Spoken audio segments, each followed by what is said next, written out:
Pagsapit ng umaga, patuloy pa rin hindi matagpuan si Wilfred. Habang abala ang mga pulis sa paghahanap, maagang nag-ayos si Dennis sa salamin. Tinitigan niya ang sarili at bumulong ng layunin.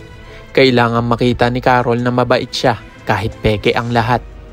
Pagdating ni Dennis sa presinto, naroon na sina Carol at Ronnie. Naghihintay ng update tungkol kay Wilfred. Ngunit sa halip na tulong, tensyon ang dala ni Dennis. Mapanuyang sinabi ni Ronnie na kahit anong gawin ni Dennis, hindi siya kailanman pipiliin ni Carol. Doon pumutok ang galit ni Dennis. Sinakal niya si Ronnie sa harap ng lahat. Gulat si Carol. Agad silang inawat ng mga pulis at pinaalis si Dennis dahil sa pananakit. Sa presintong iyon, unang lumabas ang tunay na ugali ni Dennis. Marahas, mapusok at mapanganib.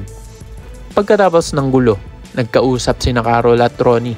Ibinahagi ni Ronnie ang babala. Si Dennis ay tuso at mapanganib at posibleng may kinalaman sa pagkawala ni Wilfred. Doon nagsimulang mabuo ang pagdududa ni Carol. Pag-uwi ni Carol, ikunento niya kay Manang Pilar ang nakita niyang kakaibang asal ni Dennis. Ngunit naputol ang usapan nang biglang dumating si Dennis. May dala itong cake, nag-alok ng paghingi ng tawad. Subalit habang nag-aayos siya ng bahay, may narinig si Carol na kakaibang tunog sa dollhouse ni Leah. Nang silipin niya ito, natagpuan niya ang isang maliit na kamera na nakakabit sa laruan. Nanlamig siya.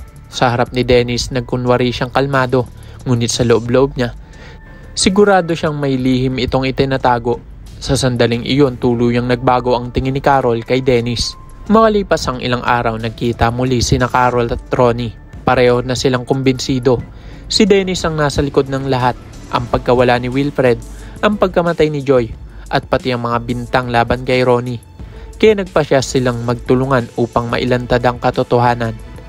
Nang imbitahan ni Dennis si Carol sa bahay niya, pumayag ito bilang bahagi ng plano, ngunit hindi alam ni Dennis na sinusundan siya ni Ronnie. Samantala, bago pa man dumating si Carol, sinunog na ni Dennis ang lahat ng ebidensya sa kanyang bahay. Mga larawan, gamit at mga dokumentong maglalantad sa kanya. Habang nasa loob ng bahay, palihim na naglibot si Carol. Dito niya napansin ang mga abo at isang bagay na hindi tuluyang nasunog, isang maliit na shell na dati niyang ibinigay kay Joy bago ito mamatay. Bago niya nakumpirmang si Dennis ang may kinalaman sa lahat, tahimik niyang kinuha ang shell at lumabas ng bahay na parang walang nangyari. Ngunit sa kanyang isipan, malinaw ang lahat. Ang taong pinagkakatiwalaan niya ay isang kriminal. Habang naglalakad si Carol pa uwi, mabigat ang kanyang dibdib, ngunit puno siya ng determinasyon. Sa pagkakataong ito, wala nang atrasan. Alam na niya ang katotohanan at alam niya din kung sino ang kalaban. Sa likod ng mga ngiti ni Dennis, nakatago ang kasamaan at ngayon alam na ni Carol ang lahat. Magsisimula na ang tunay na laban.